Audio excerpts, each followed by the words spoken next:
ku ne xam ne ne yàlla daa bind te yemalewul am na ñu matal am ñu matlewul waaye ba mottali amee ba léegi kenn sonnatul buur kattan di produit 100% naturel sans effet secondaire ñu defare ko li nga xamante ni moo di petit cola bisaab ak jinjeer ñoo ngi jàppale leen ci seen wàllu kattan ak seen wàllu wërgu-yaram bu nekk jarna fi nguur ak keng ba ci kikirikiij waaye bii mooy seen buur di buur kattan ballonnement moo ci mën constipation faiblesse sexuelle diabète sinusite éjaculation précoce di joxe appétit sexuel teg ci itam day raxas sa biir ba mu set wecc wooteel gaaw ci 77 413 59 24 77 413 59 24 xar yëpp xar lañ waaye laadum da ciy gën te bu ñu nee góor ngóoraa tax.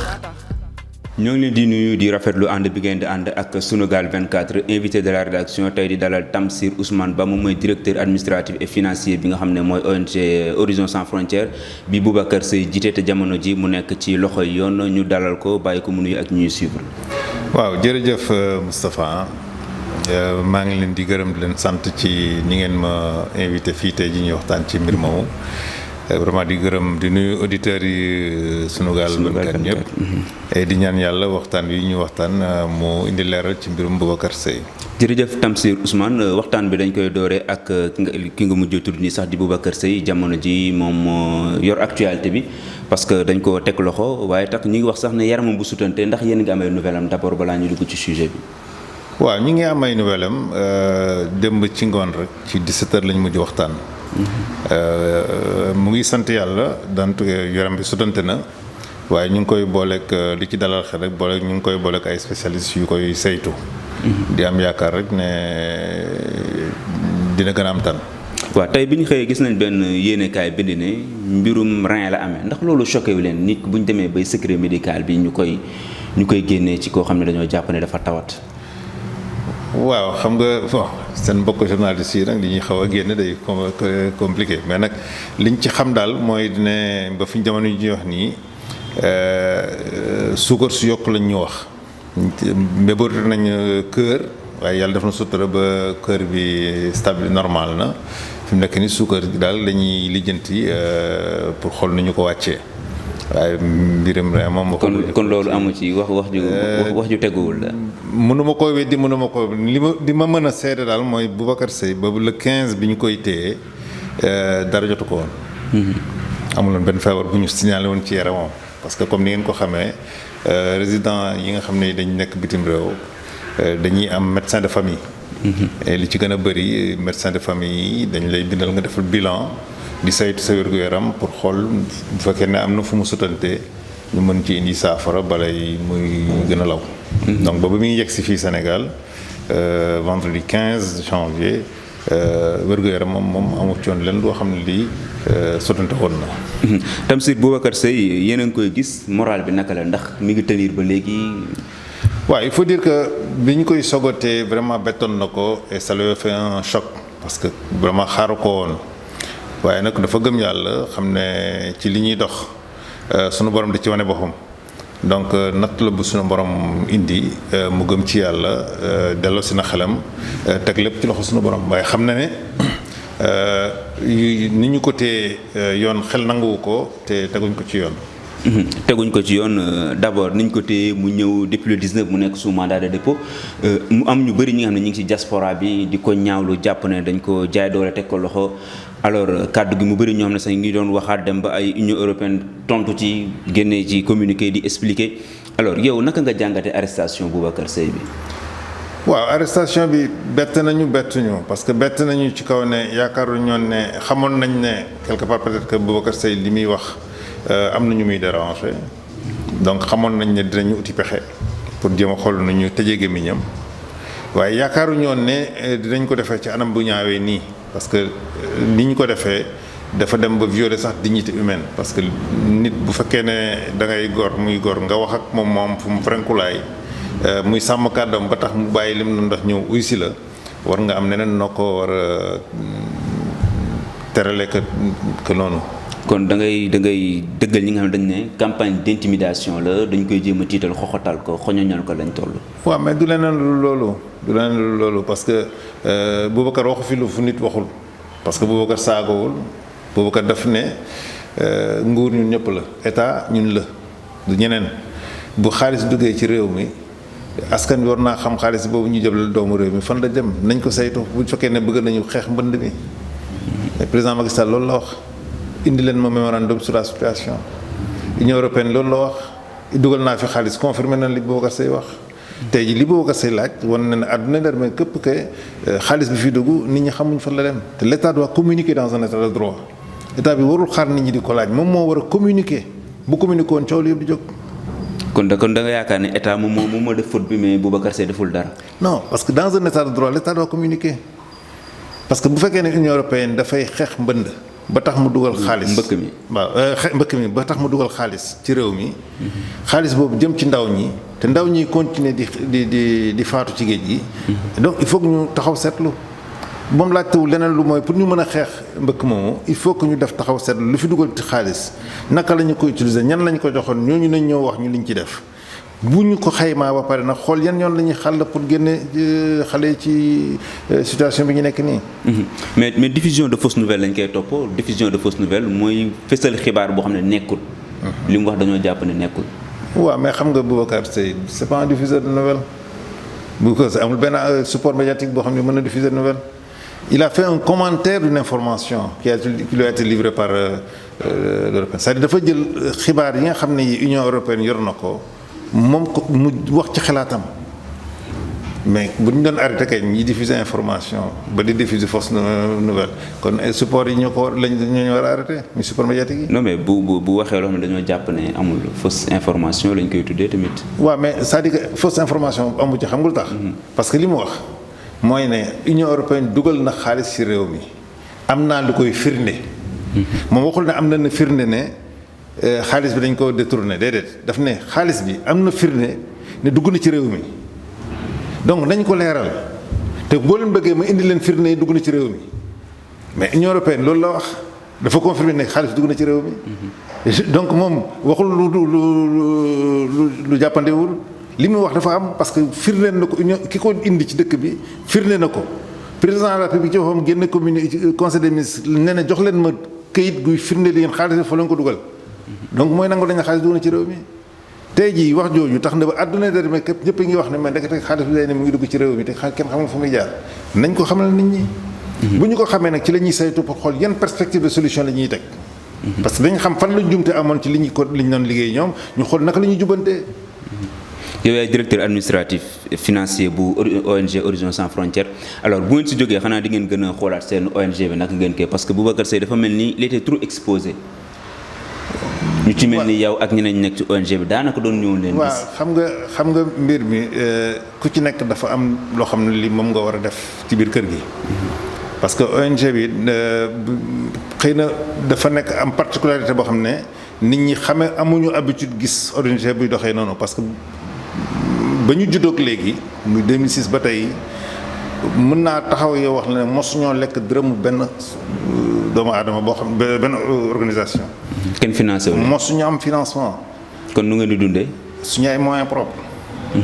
suñu ay moyens propres la ñuy dundee donc moyens propres yooyu ñuy doxee loolu moo waral am na loo xam ne lii parce que yow bu ma la bëggoon liggéey loolu il faut ma fay la. donc il faut que li ñu am ci moyen ñu yemalu ko ci suñu doole fi mu toll. donc di liggéey ci loolu moo waral ngeen di gis moom gën a fës Boubacar Seye ci média yi.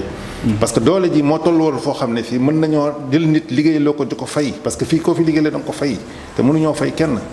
donc li ñu mën def mooy ci li ñu am ak li ñu mën ci loolu la ñuy sampaay façon bi ñuy liggéeyee. mais mi am ay nit yu koy relayer de temps en temps aussi tamit dina ci baax. waaw mooy li ma la wax rek c'est-à-dire bu ñu ci amee doole. waaw mais ku ci mel ni yow. tam si tamit mënoon ngay génne def liggéey communication boobu. waaw ma c'est-à-dire lu ci nekk bu waxtu jotee rek. parce que xam nga tey jii bu fekkoon ne maag moom ñoo génn ndoor ñu daggandoor ñaari bopp yi. day gën a jafe. waaye tey jii pour wan nguur gi rek ni saa yu leen dagg benn bopp beneen bopp dina génn parce que mu ngi fi am nañu ko. donc mais li ñuy wax rek dafa am waxtu wu nekk taxawaay boo war a taxawee. ba keroog yàlla duñu ci may doole joo xam ne ji nag dina am beneen façon bu ñuy doxee mais jamono ji ñu toll doole ji fi mu toll nu moo tax ñuy doxee ni ñuy doxee. alors mbirum dañuy wax ci beneen sujet boo xam ne diaspora bi la concerné woon mais Sénégal gépp la concerné woon tamit mi mbirum xale bu jigéen boobu di jaari saw lu tax dégguñu si ONG Horizon Sans Frontières. non dégg nañ ci Horizon Sans Frontières parce que ñun li ñuy wax mooy toujours li ñuy wax rek nañu leeral parce que l'État doit communiquer.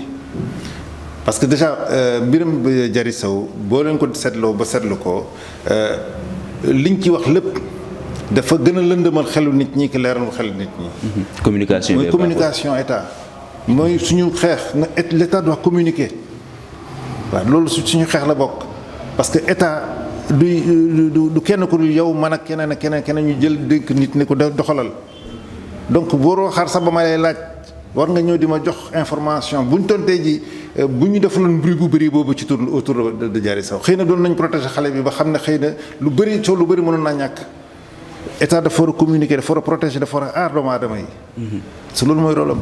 waaw état dafa war a aar doomu aadama yi wax nga ko loolu mooy rôle am mais seen xeex dafa mel ni daal da ngeen di choisir seen front yi ngeen di xeexee quoi. non ñun dañu am domaine ñun immigration la ñuy dox. boo xoolee dafa am ñetti mbir bu lëmbalee àdduna bi muy immigration paix ak sécurité ñun ci secteur yooyu la ñuy dox. donc lu ñu boo dégloo discours yi ñuy génnee yépp te président Boubacar Seye di ko génne très souvent ci ñett yooyu lay tënku parce que àdduna bi dem ak dikk bi moo ko yor muy immigration. jàmm la ñu soxla ci àdduna bi ak nit ki bu tëddee mën a nelaw mooy ñett yooyu te loolu ci la ñuy dox ba créer li ñuy wax le prix IPS immigration paix et sécurité. tuddee ko sëñ Murtada Mbacké Khadim Rassoul. kooku doomu sénégalais moo ko def doomu Afrique. waaye comme fii ni ngeen ko xamee africain du jàppale doomam. tey dañuy dellusiwaat ci mbirum Boubacar Seye tey lañ koy déglu dans le fond du dossier alors lan ngay xaar ci déglu boobu xanaa yaakaar nga ci ñu am liberté provisoire. waaw am naa ci yaakaar lu bëri parce que li tax ma am ci yaakaar moo di ne déjà depuis àjjuma avocats yi defoon nañu requête bi defoon nañu demande liberté provisoire bi ñu am yaakaar ne d'abord comme ni ñu koy waxee liberté mooy li nga xam ne li mooy règle bi donc nit ñi dañu war a libre donc dafa dañ ko war a bàyyi mu dem këram ñaar wér-gu-yaram sutante boo xam ne bi war nañ ko mën a bàyyi mu dem këram te saa yu ñu ko soxlaa ñu woo ko ñett mooy di ne gisatuñu raison bu tax ñu war ko fa téye parce que bu dee ne li mu laaj moom la président laaj te Union européenne firnde na ko fi nekk nii waratuñ amul raison pour ñu war ko téye ci kaso bi. alors buñ ko bàyyee Horizon Sans Frontières lan mooy doon seen taxawaay xanaa di ngeen gën a xoolaat mbir mi daal. waaw non xam nga ba yii di bañ a amati wala ngeen xool naka ngeen di def. waaw xam nga suñu taxawaay nekkul leneen dul xamle yeete parce que nguur ñun duñu noonu nguur ñun xeexuñu ak nguur parce que suñu mission ce n'est pas la du jël nguur gi doxal ko déedéet suñu mission mooy gunge nguur. gunge nguur nag dafay nekk ne il faut que nguur gi xam bëgg-bëgg askan bi soxla askan bi xam fan la koy teg parce que tey jii boo xoolee di jëm ci diaspora amagul ba léegi benn politique migratoire boo xam ne bii mën na jël en charge la diaspora sénégalaise te loolu am nañ ci xalaat am nañ ci xam-xam wax teg nañ ko ci taabal bi wax nañ leen ne bu ñu ñëwee waxtaan war nañ mën a gën ay saafara boo xam ne doomu réew mi dem bitim réew ñun ñoo mën a tabax tey ji réew mi wala ñu dugal seen loxo ci tabax réew mi dem ba nekk une composante organique de la société sénégalaise c'est-à-dire mënuñoo beddi doomu réew mi nga nekk ci bitim réew pour ci dans le processus de construction de ce pays mënul nekk. il faut que nit ñi xam ne ñun ay doomu réew mi à part entière lañu dañu am pour dugal suñu loxo ci liy développer koom-koomu réew mi ci liy tàggat doomu aadama bi fii ci réew mi dañ ci am wàll. bu weesoo liggéeyu communication bi ngeen def di tirer sur la sonnette d'alarme di yëgle di xamle fu ngeen toll est-ce que yéen a ngi def tamit ay propositions di ko jox état bi di leen jàppale ci seen comme ni ñuy waxee amuñu politique migratoire mais tamit seen politique bu jëm ci wàllum mbëkk mi wala lépp lu jëm ci immigration yu nekk bi ñu doxal fii ci Sénégal. waaw loolu déjà ñun am nañ programme bu ñuy wax AISEC maanaam Alliance internationale pour la sensibilisation contre l'immigration clandestine muy programme boo xam ne bii amul institution bu nekk Sénégal te jotu ko pour ñu proposer ko ay façon boo xam ne bii mën nañ cee jaaree ba wàññi mbëkk mi réduire la proportion tolérable bu ñu fa jógee nag war nañoo mën a xool ban politique migratoire la ñuy élaborer teg ko ci table bi parce que tey jii waruñu mën a jël diaspora sénégalaise loger leen dans un ministère du Sénégal de l'extérieur parce que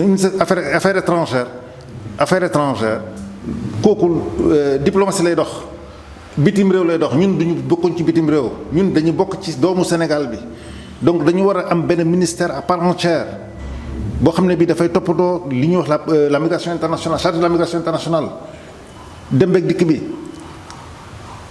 donc loolu moom mooy sous-bassement bi il faut que ñu am loo xam ne lii instrument la boo xam ne bii dafay topp migration internationale maanaam tey jii mobilité bi ni mu amee. instrument bu ni mel bu mel nan par exemple. mën na nekk un ministère à part entière mën na nekk une agence logée à la présidence de la République. mais am nga secrétaire d'État. dafa war a nekk un ministère plein. ok parce que migration internationale toll na foo xam ne du lu tuuti.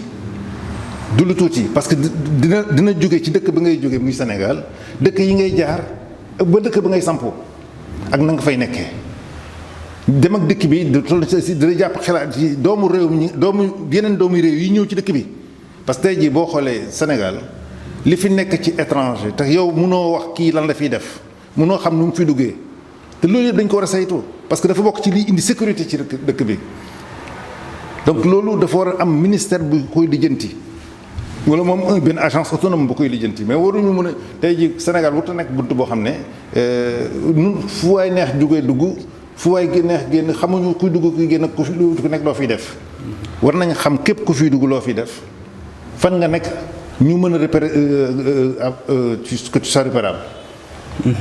Alors avant de terminer dañuy def quelques mots en français pour résumer et permettre à nos compatriotes qui sont dans la diaspora pour puissent comprendre ce dont on est en train de parler. Alors vous êtes le directeur administratif et financier de l'ONG Horizon Sans Frontières. Alors vous avez des nouvelles de Boubacar Seye? Oui, nous nous sommes parlé hier soir vers 17h. Sa santé s'améliore vraiment de ce qu'il m'a dit hier. Les problèmes de cœur qui ont été décelés s'est stabilisé.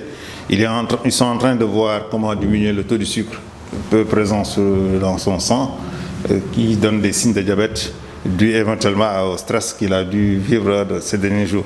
Alors Tamsir, ce n'est pas ce qu'on a entendu ce matin selon une partie de la presse qui a relayé que Boubacar Seye a un problème de rein.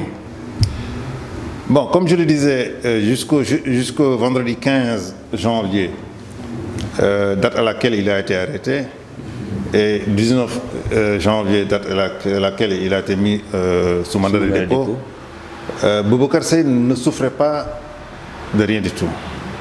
Parce que comme vous le savez, nous, citoyens sénégalais qui avons résidence en Europe, nous avons la chance d'avoir des médecins de famille qui très souvent nous donnent la possibilité de faire des bilans de santé avant de faire des déplacements. Je confirme que Boubacar Seye, jusqu'au jour de son départ de l'Espagne vers le Sénégal, ne souffrait d'aucune maladie. Alors Tamsir, comment est son moral? Il tient toujours ou bien il a craqué? Non, il n'a pas craqué. Au contraire, il a pris avec beaucoup de philosophie. Dans un premier temps, ça l'a beaucoup surpris parce qu'il ne s'y attendait pas. Mais comme c'est un fervent croyant, il s'est dit que ça fait partie de son destin et qu'il s'est remis à Dieu. Et surtout ce qui l'a beaucoup plus renforcé dans ses convictions, c'est la mobilisation du peuple sénégalais et particulièrement de sa diaspora autour de son arrestation pour demander sa libération immédiate et sans condition. Alors il doit être entendu aujourd'hui dans le fond du dossier. Certainement vous vous attendez à une liberté provisoire. Oui, c'est tout ce que nous souhaitions et nous pensons que c'est ce que doit se faire. Parce que nous avons, à travers ces avocats, depuis vendredi dernier, introduit une requête de demande de liberté provisoire, mais que cette demande, certainement, ne peut pas se faire sans que l'audition sur le fond ne se passe. Et nous espérons fortement qu'après cette audition sur le fond, Boubacar Seye obtiendra la liberté provisoire. Alors, selon certains observateurs, il est victime d'une intimidation de la part des autorités parce que Boubacar Seye dérange. Avez-vous cette lecture de son arrestation? Bon, on peut dire effectivement qu'il est victime d'une tentative d'intimidation, parce qu'en réalité c'est une tentative, parce qu'on ne peut pas nous faire taire. Dans ce pays, nous sommes partie intégrante de ce pays, nous avons la conviction que ce pays nous appartient et que nous devons participer au processus de développement. Donc c'est une tentative, donc ça ne passera pas. Alors, avant de terminer, quel appel aimeriez-vous lancer à l'endroit de la diaspora ou bien à l'endroit des autorités? Bon, à l'endroit de la diaspora sénégalaise, je voudrais vraiment transmettre le message de Boubacar Seye, qui est un message de reconnaissance et de remerciement, de félicitations par rapport à la mobilisation que la diaspora a eu à démontrer. À l'endroit du peuple sénégalais également, ce remerciement le revient parce que c'est le peuple sénégalais qui s'est mobilisé, ce détachement qui est la diaspora à s'exprimer. Donc nous ne céderons pas à l'intimidation, nous continuerons la mobilisation jusqu'au jour à ce que la vérité soit établie. Merci de nous avoir accepté cette invitation. Merci, oui, ça a été un plaisir pour vous. Merci Tamsir Alassane. Tamsir Ousmane Ba. Il est le directeur administratif et financier de l'ONG Horizon Sans Frontières, dirigé par Boubacar Seye, qui doit faire face aujourd'hui avec le doyen des juges pour être entendu dans le fond du dossier. Libas Mbaye a assuré la partie technique. Bonne journée. ku ne xam ne ne yàlla daa bind te yemalewul am na ñu matal am ñu matlewul waaye ba mottali amee ba léegi kenn sonnatul buur kattan di produit 100% naturel sans effet secondaire ñu defare ko li nga xamante ni moo di petit cola bisaab ak jinjeer ñoo ngi jàppale leen ci seen wàllu kattan ak seen wàllu wërgu-yaram bu nekk jar na fi nguur ak keng ba ci kikirikiij waaye bii mooy seen buur di buur kattan ballonnement moo ci mën constipation faiblesse sexuelle diabète sinusite éjaculation précoce di joxe appétit sexuel teg ci itam day raxas sa biir ba mu set wecc wooteel gaaw ci 77 413 59 24 77 413 59 24 xar yëpp xar lañ waaye laadum da ciy gën te bu ñu nee góor ngóoraa tax